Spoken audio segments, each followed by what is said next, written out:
सर्वसाधारणपणे मराठी घरांमध्ये बुधवार आणि शुक्रवार हा मासे खाऊनचा वार ठरलेला असतो आणि त्यातल्या त्यात जर कोळंबीचा वाटा चांगला मिळाला की त्याची मजाच काही और.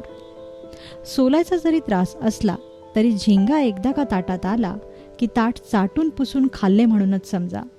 माशाच्या कालवणात तसं कोळंबीचं कालवण हे जरा उजवच. रस्सा, कालवण आणि पाऊस या सदरात आज आपण बनवणार आहोत खवय्यांच्या सर्वात आवडीचं असं कोळंबीचं कालवण.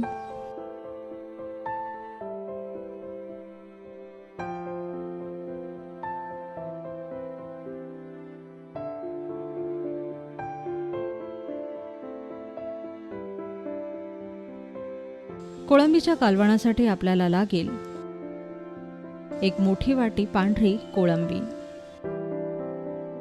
3 ते 4 मोठे तुकडे नारळाचे, 1 चमचा धणे,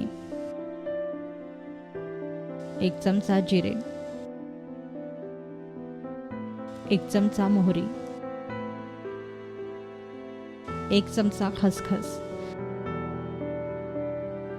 7 ते 8 सुक्या लाल मिरच्या.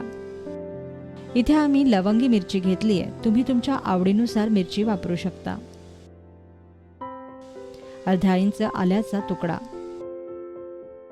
10 ते 12 लसणाच्या पाकळ्या, 7 ते 8 कोकम,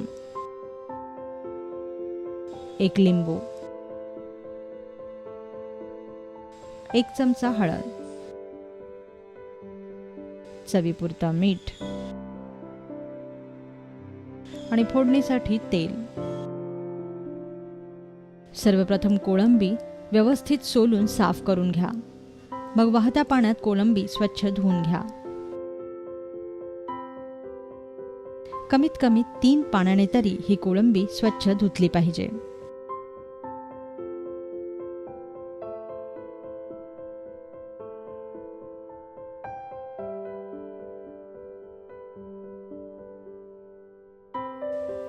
आता स्वच्छ धुतलेल्या कोळंबीला लिंबाचा रस, मीठ व हळद घालून हलक्या हाताने मिसळून 10 ते 15 मिनिटांसाठी मुरवत ठेवा.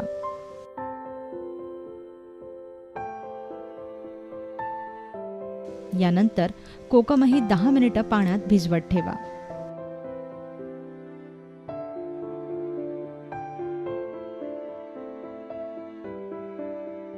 आता कांदा सोडून आपण घेतलेला सर्व मसाला एकत्र करून घ्या आणि पाणी घालून याचं बारीक वाटण तयार करा.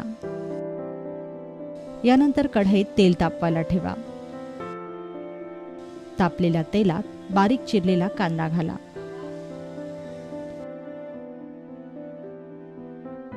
कांदा बदामी रंगावर भाजून घ्या. कांदा भाजला की मग यात आपण वाटलेलं वाटण घाला. हा मसाला तेलावर चांगला भाजून घ्या.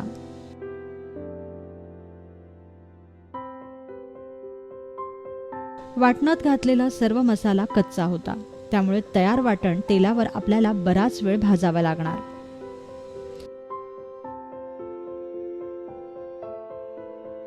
मसाल्याला तेल सुटेपर्यंत मसाला भाजत राहा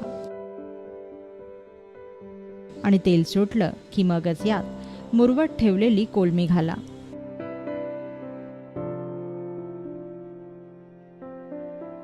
मसाल्यात ही कोळंबी 5 मिनिटं भाजत राहा. याने कोळंबीचा उग्र दर्प विरून जातो.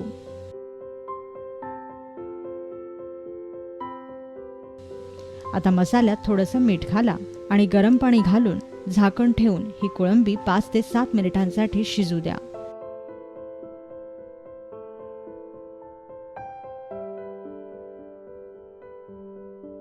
पाच मिनिटांनी कोळंबीला तेल सुटलेलं दिसेल व कोळंबी आठरलेली दिसेल.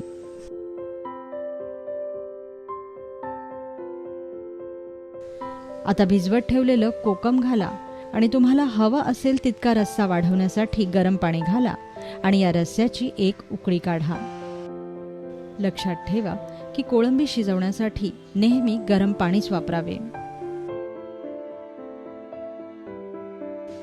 2 मिनिटांनंतर कोळंबी आठरून त्याच्या मूळ आकारात आलेली दिसली की समजा तयार झालं कोळंबीचं कालवण.